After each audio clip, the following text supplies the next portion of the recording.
For today's video, ituturo ko po sa inyo kung paano natin malaman kung wala tayong violation sa ating Facebook profile account or Facebook page. Para po ito sa mga bago pa lang nagsimula sa mundo ng pagbablog. So para po sa inyo ang video na ito.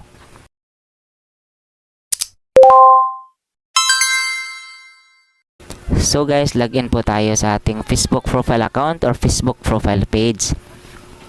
So, sa taas may nakita kayong tatlong dash. I-click nyo po.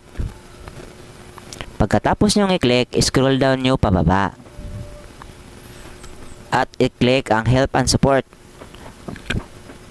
At hanapin ang support inbox. So guys, i-click natin ang your alerts.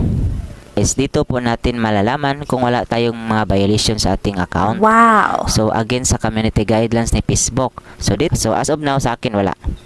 So yun lang po ating tips for today. So sana nagustuhan nyo akong content.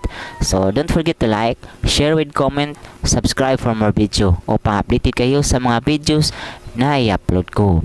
God bless.